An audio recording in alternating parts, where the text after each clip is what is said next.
It's only been a little over a week since the world of social media was thrown into chaos by the announcement that Elon Musk had quietly become the largest single investor in Twitter.com, despite his filings initially insisting that he was going to remain a passive partner in one of the most powerful platforms online. That was apparently proven false when a day after the news of his stock buys went public, the CEO of Twitter, Parag Agrawal, announced that Musk would in fact, become a member of the board, granting him far more influence than anyone had anticipated. So Elon was quick to embrace his not-so-hostile takeover of Twitter by taking credit for the development of an edit button, which is something that the site had actually been working on for an extended period of time, and also by running polls that would seemingly allow the future of the website to rest in the hands of anyone who responded to the poll, despite the results of any poll pitched by Musk already having a kind of foregone conclusion. Of course, they're going to... Hey, does everyone agree with me? Should we make the site better or worse? Wow. Gamers, we heard you loud and clear. The Elon stans have spoken. So for Musk fanboys, this was an exciting development. For pretty much everyone else, this was just further proof that the rich and powerful are able to do whatever the hell they want, regardless of whether the outcome is good for humanity or just for them personally. Yeah, despite the clear problems of having one of the site's most prolific trolls having any sort of power over day-to-day operations, Agrawal seemed excited to announce Musk's future involvement, saying in a tweet from April 5th, "I'm excited to share that we're appointing Elon Musk to our board. Through conversations with Elon in recent weeks, it became clear to us that he would bring great value to our board. He's both a passionate believer and intense critic of the service, which is exactly what we need on Twitter and in the boardroom to make us stronger in the long term. Welcome, Elon." Then Musk, of course, replied, "Looking forward to working with Parag and Twitter board to make significant improvements to Twitter in coming months." Well, not even a week since those statements were made, and there's already been a complete reversal in Musk's direct involvement with Twitter, with some bizarre, at times contradictory statements being made as to why there was such an abrupt change of heart, leading many to wonder just what the hell's going on behind the scenes over the last, 7 days? I'm getting whiplash. Yeah. So on Monday of this week, Agrawal, the same CEO who was ecstatic that Musk was coming on board, tweeted out a statement. See if you can read between the lines here and find the parts that stick out as odd. So the statement reads as follows. Elon Musk has decided not to join our board. Here's what I can share about what happened. The board and I had many discussions about Elon joining the board and with Elon directly. We were excited to collaborate and clear about the risks. We also believed that having Elon as a fiduciary of the company, where he, like all board members, has to act in the best interests of the company and all our shareholders, was the best path forward. The board offered him a seat. It continues. We announced on Tuesday that Elon would be appointed to the board contingent on a background check and formal acceptance. Elon's appointment to the board was to become officially effective 4/9, but Elon shared that same morning that he will no longer be joining the board. I believe this is for the best. We have and will always value input from our shareholders, whether they are on our board or not. Elon is our biggest shareholder and we will remain open to his input. There will be distractions ahead, but our goals and priorities remain unchanged. The decisions we make and how we execute is in our hands, no one else's. Let's tune out the noise and stay focused on the work and what we're building. Okay, so a lot to unpack here, but it really seems like they got to the 1 yard line. And then something unanticipated popped up that made everyone kind of rethink their plan. The statement really doesn't paint a stable picture of what's going on behind the scenes of Twitter, and certainly doesn't make it seem as though Elon is in a position of power there would be positive for their brand. Agrawal specifically mentions things like background checks and acting in the best interests of the company and shareholders. Him believing that Elon not joining is now the best idea, despite statements just a few days ago that seemed to contradict that. And also adding that there will be distractions ahead. That really, it makes it seem like something weird is happening between them. Yeah, bit strange. Mm-hmm. So that weirdness, it might stem from a weekend filled with hot takes, specifically related to Twitter, where Musk seemed to mock the brand for what it's become, from TechCrunch. The Sunday disclosure from Agrawal follows a series of unusual tweets from the SpaceX executive over the weekend in which he wondered aloud to his over 80 million followers if Twitter was dying, citing low frequency of tweets from some of the most popular personalities on the social network. Musk also asked his followers if Twitter should convert its San Francisco headquarters into a homeless shelter, prompting a discussion that saw participation from a wide range of industry figures, including Amazon and Blue Origin founder Jeff Bezos. Yeah, because he's one of those get back to work, get back to the office executives. Even though clearly, after 2 years of desk job, work from home life, and everything, the world not ending, and in some ways becoming more efficient, these executives, they want to see you at your desk. They want to be able to knock on the door and say, "Hey, Weird. Why is productivity down so much? I have you as a captive audience." Is it because they have to commute 2 hours bare minimum a day? Is it because they're constantly under the threat of being monitored? Is it because they're making less now because they're spending money on getting into and out of the office and having to eat lunch with their coworker? The whole thing is a fucking scam. It's so stupid that we're even still having this conversation anymore. Middle managers and fucking multi-decade leases on commercial property. That's why. And also, so he's doing the work from home take. He's doing the Bay Area is a third world homeless hellhole takes. Even though it's like you've never stepped foot on the sidewalk in the last decade, so why do you care? But yeah, I think it really comes down to that term fiduciary duty, which if you are on a board of a company, you do have what is known as fiduciary duty, which means means a lot of things, but essentially means you can't talk shit on the company that you are a board member of, because that actively harms the price of that company's stock. And you can actually be sued by shareholders for doing that. So this follows concerns from current Twitter employees who saw Musk's involvement in the platform as potentially problematic, with some referring to the last week or so as a, quote, shit show, and also raising concerns as to whether Musk's objection to joining the board has anything to do with the stipulation that if he did join, he'd only be able to own up to 14.9% of the company. So by not joining, he could theoretically just take over the company through further stock purchases. So yeah, I mean, looks like there might be a few more distractions ahead. I just don't get it. Like, why does he care? Why does this person who supposedly has like the best interests of humanity in mind, even though I don't believe it, but that's how he's presented himself. That's how his fans present him. He's, exploring space, taking us to Mars, getting us off dirty, unrenewable energy, getting brain implants. So, but like, why the fuck does this man care about social media? Because people are mean to him there. Because he wants to be loved. And he does want to be loved. He loves shit posting. Please like me. Yeah. And one of the other things that someone brought up, I don't have the quote right here, but it was basically like, he continues to and has tweeted in the past things that would require an employee to go to HR. Like, we'd have to have a meeting about your tweets if you worked at the company and tweeted the shit that he does. Yeah. Which most of the shit he tweets is just memes from like 6 weeks ago that are well past their use by date. I wouldn't be surprised if he owns 9gag or something at this point as well, too. I mean, he might as well. Yeah. He owns it in spirit. This is the content factory that I own. It's the 9gag gigafactory. Anyway, speaking of divisive personalities whose entire existence at this point seems to be setting the bar of decency to staggering new lows, two of the worst people in the country have collabed once again. Oh boy. Kid Rock and Donald Trump. Together at last. So as the Kid Rock Bad Reputation tour kicked off in Evansville, Indiana this past weekend, concert goers were treated to a video introduction from none other than former, arguably current, President Donald J. Trump. Well, let's take a look. All right, so we were going to show you the video, but in between the time that we filmed it and then edited it, Kid Rock started issuing copyright takedowns, not even strikes, full takedowns of the video. So I'm just going to read you the quote.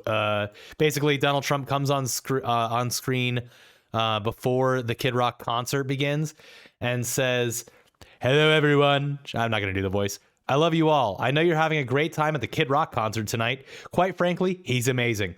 All of you in attendance are truly the backbone of our great country. Hardworking, God-fearing, rock and roll patriots." Then he goes on to talk about how Kid Rock sucks at golf, but it's fine. And then he puts on a hat while saying, "Let's all continue to love one another, fight for our God-given freedoms, and most of all, let's make America rock again." And then literally puts on a MAGA hat that says, "Make America rock again." Sorry, we can't show the video. Literally actual takedowns from Kid Rock. Bye. Okay. Kid Rock then took the stage, dressed as Uncle Sam, and sang a song that includes the lyrics, "Let's go, Brandon, and fuck Fauci." Yeah. So, well, can't nobody tell him how to live. So there you go. He's got a potty mouth, that Kid Rock. I do like that Trump put on the Make America Rock Again hat. Yeah. Yeah, very cool. We love rock music. I love rock Wonderful. music. He literally is like, Bar with the bar. he's a great entertainer, but he's not good at golf. He's a very he needs to Terrible work on his golfer. golf. Me, I got a hole in one recently. Did you hear about it? Did everybody hear about this? Anyways, check it out. Here's a video of it. Anyways, let's break away from the absurd reality that we're living in and take a look at gaming. What's up, gamers? The ultimate escape. Since the release of the Nintendo Switch a few years back, Nintendo has been far more open to games that cater to fans of any age or any level of maturity. So it's actually become a pretty great console that doesn't restrict titles that would have never been released on previous hardware. Then again, things might have finally gone too far because, as noted by various users on Twitter and Reddit, one game featured on the Nintendo Switch store recently is raising some eyebrows. The game, shown right at the top of the new games list, depending on when you opened up the store, is called Hentai Uni, which describes itself as, quote, a puzzle game that can be played with one hand. Its own description. Wow. What's the other hand doing, Nintendo? Literally whatever you want. Wow. Yeah. Here's Holy shit. Video Games Chronicle with more. The game has players completing puzzles in order to remove clothing from anime characters until they're left completely topless. T-O-P-L-E-S-S. Topless. Considering that historically Nintendo has been strict about ensuring its console libraries are clear of adult content, it may surprise some that this type of game was approved for release. However, times appear to have changed, and the platform holder seemingly adopted a more relaxed approach to adult content with the launch of the Switch in 2017. According to a Wall Street Journal report from around the console's launch, several Japanese developers claimed that Nintendo had expressed willingness to publish more risque or violent titles, which some would have expected it to block in the past. In comparison, Sony has cracked down on sexually explicit games in recent years. Ironically, considering the historic reputations of the two companies, there are now several examples of games featuring sexualized content that have been censored on PlayStation consoles but released untouched on Switch. We don't care anymore. We're getting wild with it. Switch is the console of choice for coomers. Yeah, they love to coom. The article goes on to mention a few other titles that they found just with a brief search on the Nintendo shop. Titles like Fantasy Tavern Sextet, Panty Party, and Doki Doki Pants. Which, look, honestly, fine, whatever. Apparently, there were even a bunch of hentai games for the Nintendo DS, though they were never released in the US. Those are when you take your weeb trip to Japan. Yeah. You pick it up there and you bring it home. The only other thing we really actually worry about is the potential outcry from angry parents that could sacrifice actual good M-rated games being released because, you know, they go on there, they see a bunch of cheaply made, cheap-to-play nudity puzzle games. One angry mom finds out about some anime titties, and next thing you know, Doom has been deleted from the marketplace. These are all the same, right? Yeah. Also, who would play a hentai game in public on the Switch? Actually, don't answer that. Yeah. You would. You would. You don't understand. If I get this one puzzle slid correctly, we're all going to see your boobs. Yeah. Anyway, over on the Sony side of things, they did just announce an absolutely massive investment into Epic Games, valued at $1 billion. And that's in addition to the over $500 million that the company has invested in Epic Games since 2020, though no one is exactly sure what the money's for or how it's going to be used outside of using broad terms like the metaverse. Here's Kotaku with more. Sony, the makers of PlayStation VR, have invested a cool $1 billion in Epic to further the development of new digital fan experiences and the metaverse. It's not totally clear what all this money's for, whether it's laying the groundwork for eventual PlayStation exclusivity of future games developed by Epic, or, as heavily suggested by statements from the CEOs of both companies, more about beefing up Sony's virtual reality endeavors. Sony's PSVR 2 is coming at some point. Representatives for Sony did not immediately respond to a request for comment. Epic Games, meanwhile, simply redirected Kotaku towards the press release announcing today's news.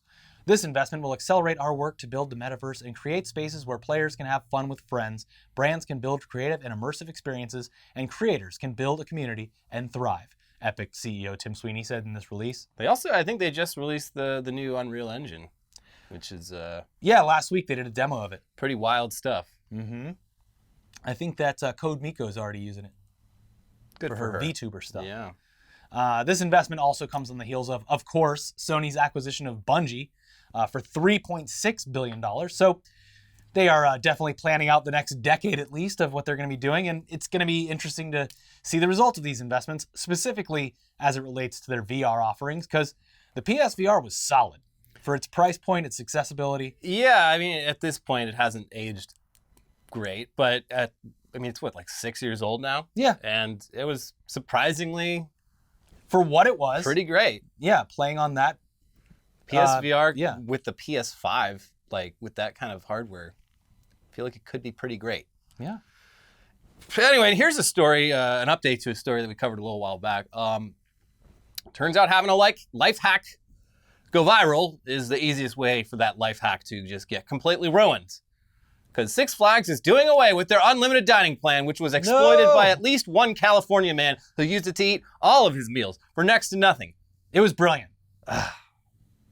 Ruined. So in case you forgot about that story, Six Flags had for years offered an upgrade to their annual membership deals that grant you unlimited access to the parks for a fee. The add-on was a dining plan that costs $150 a year, but would get you 2 meals and a snack during any visit to the park. Which, how often are people coming to Six Flags? These idiots are throwing their money away. So someone had been taking advantage of this deal by taking their lunch breaks at the park, eating there, returning to work, and then returning to the park after work for dinner. Obviously not the healthiest way to eat, but it basically brings your food costs down to just a couple $100 a year if you include the initial season pass and any meals that you're not eating at the park. Yeah. It's, great deal. The guy even went into the details of like, okay, for the healthiest options, you go here. They got a chopped salad. But yeah, I nothing. imagine, Even the salad there is not healthy. I eat hot dogs for lunch, hot dogs for dinner. There was a guy at Machinima that would go and get a 99-cent hot dog every day for lunch. 7-Eleven? Yep. Yeah. Mhm. I mean, And look at him now. Probably rich that somewhere. man now owns 9% of Twitter. This one simple trick. So the man who exposed the food hack said that he mainly did it as a way to pay down his student loans faster because we live in hell. And he was only able to make it work because of the proximity of his current job to this particular Six Flags location. So then his story, of course, went viral. People quickly realized they could also take advantage of this deal, especially these days when inflation is at record highs. Well, party's over, pal. Six Flags has now officially ended the program, though they claim the decision is unrelated to the viral story. But the timing is just so suspicious. Here's local station KTLA with more.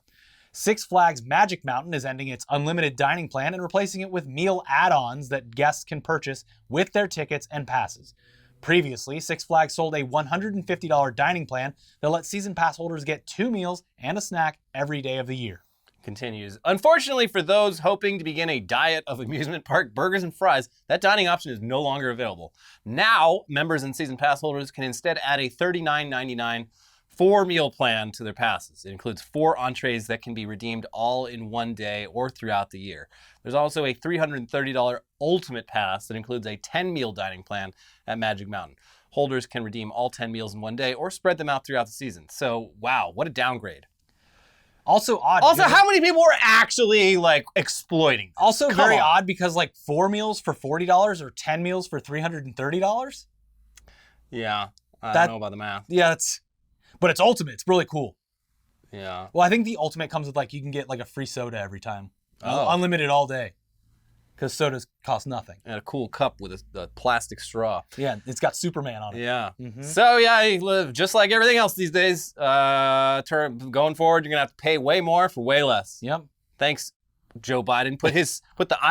That's me, or I did that Yeah, sticker yeah. on the, On one of the rides. yeah, Right next to the concession counter. I did that. Yeah. Six Flags Magic Mountain spokeswoman Alex French told KTLA that the viral stories about people eating at the park daily did not influence the company's decision. Sure. Quote, "We believe there is no better value than a visit to Six Flags and continuously look at ways to improve our product offerings with the goal of elevating the guest experience. Based on guest feedback, we recently launched a simplified pass program that better aligns with those preferences, including add-ons like the dining pass." Okay, just shut up. There's no way people went out of their way to be like, "Hi, that amazing deal you have, what have you made it worth?" Can I pay more for less? Yeah. I just really want to support this small independent business. We were getting away with it for too long. I mean, honestly, most people probably are just going there 4 times a year. I don't know. Yeah. But yeah, No one complained about this. Stop lying. Yeah. Stop lying. But as nearly all prices rise, there has been one noticeable holdout that refuses to alter their deal amidst inflation. Arizona iced tea and their famous 99-cent tall boys. You'd assume that they would have to raise prices on these cans of tea, just like everyone else. Hell, even the dollar stores are upping their prices. It's the $1.25 store now. No more dollar menu at McDonald's. But no, Arizona iced tea, they refuse to budge. And it's not because their costs have remained the same.